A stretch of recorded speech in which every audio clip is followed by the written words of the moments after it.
सप्तषष्टितमः सर्गः 67वां सर्ग। मार्कंडेय आदि मुनियों तथा मंत्रियों का राजा के बिना होने वाली देश की दुरवस्था का वर्णन करके वशिष्ठ जी से किसी को राजा बनाने के लिए अनुरोध। अयोध्या में लोगों की वह रात रोते कल्पते ही बीती। उसमें आनंद का नाम भी नहीं था। आंसुओं से सब लोगों के कंठ भरे हुए थे। दुख के कारण वह रात सबको बड़ी लंबी प्रतीत हुई थी। जब रात बीत गई और सूर्योदय हुआ, तब राज्य का प्रबंध करने वाले ब्राह्मण लोग एकत्र हो दरबार में आए।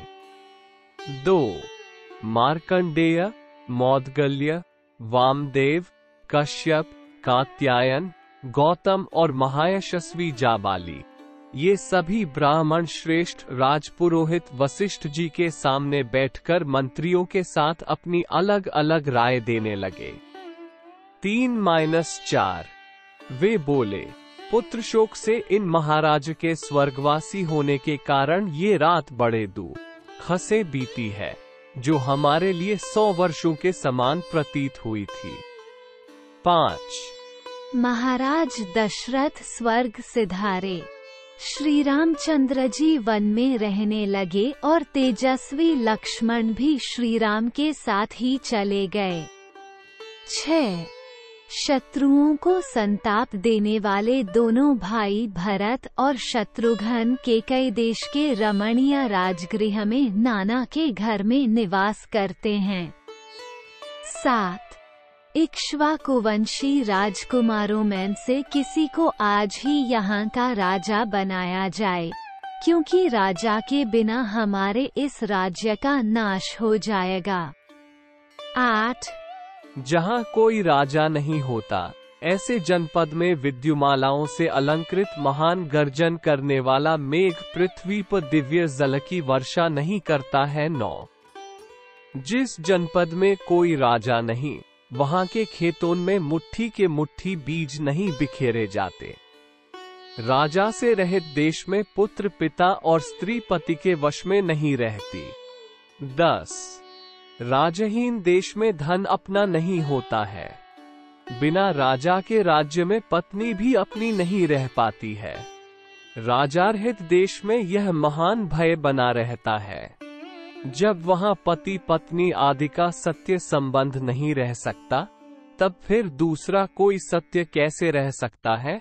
11 बिना राजा के राज्य में मनुष्य कोई पंचायत भवन नहीं बनवाते, रमणीय उद्यान का भी निर्माण नहीं करवाते तथा हर्ष और उत्साह के साथ पुण्यगृह, धर्मशाला, मंदिर आदि भी नहीं बनवाते हैं। 12 जहाँ कोई राजा नहीं, उस जनपद में स्वभावत यज्ञ करने वाले द्विज और कठोर व्रत का पालन करने वाले जितेंद्रिय ब्राह्मण उन बड़े बड़े यज्ञों का अनुष्ठान नहीं करते, जिनमें सभी ऋत्विज और सभी यजमान होते हैं। 13 राजारहित जनपद में कदाचित महायज्ञों का आरंभ हो भी तो उनमें धन संपन्न ब्राह्मण भी ऋत्विजों को पर्याप्त दक्षिणा नहीं देते। उन्हें भय रहता है कि लोग हमें धनी समझकर लूट न लें। 14 अराजक देश में राष्ट्र को उन्नतिशील बनाने वाले उत्सव, जिनमें नट और नर्तक हर्ष में भरकर अपनी कला का प्रदर्शन करते हैं, बढ़ने नहीं पाते हैं तथा दूसरे राष्ट्रहितकारी संघ भी नहीं पनपने पाते हैं। 15 बिना राजा के राज्य में वादी और प्रतिवादी के विवाद का संतोषजनक निपटारा नहीं हो पाता अथवा व्यापारियों को लाभ नहीं होता। कथा सुनने की इच्छा वाले लोग कथावाचक पौराणिकों की कथाओं से प्रसन्न नहीं होते। 16 राजारहित जनपद में सोने के आभूषणों से विभूषित हुई कुमारियां एक साथ मिलकर संध्या के समय उद्यानों में क्रीड़ा करने के लिए नहीं जाती हैं।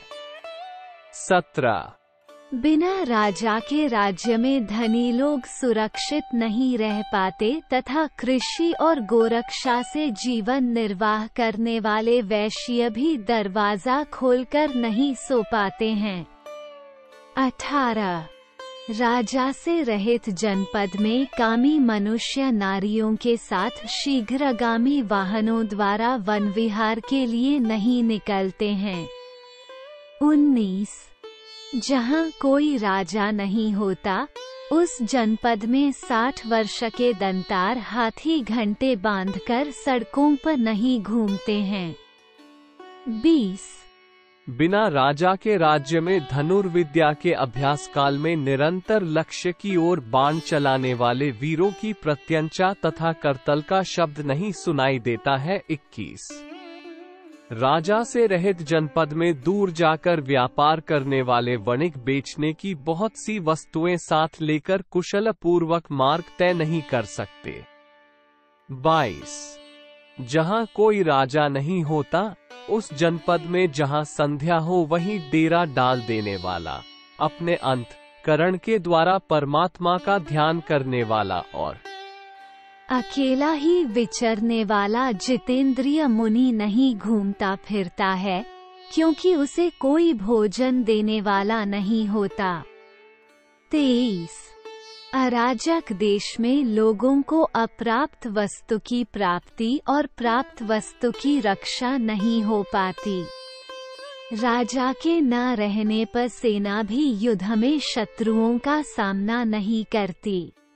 24 बिना राजा के राज्य में लोग वस्त्राभूषणों से विभूषित हो हृष्ट पुष्ट उत्तम घोड़ों तथा रथों द्वारा सहसा यात्रा नहीं करते हैं, क्योंकि उन्हें लुटेरों का भय बना रहता है। 25 राजा से रहित राज्य में शास्त्रों के विशिष्ट विद्वान मनुष्य वनों और उपवनों में शास्त्रों की व्याख्या करते हुए नहीं ठहर पाते हैं। 26 जहां अराजकता फैल जाती है, उस जनपद में मन को वश में रखने वाले लोग देवताओं की पूजा के लिए फूल, मिठाई और दक्षिणा की व्यवस्था नहीं करते हैं। 27 जिस जनपद में कोई राजा नहीं होता है, वहां चंदन और अगुरु का लेप लगाए हुए राजकुमार वसंत ऋतु के खिले हुए वृक्षों की भांति शोभा नहीं पाते हैं। 28 जैसे जल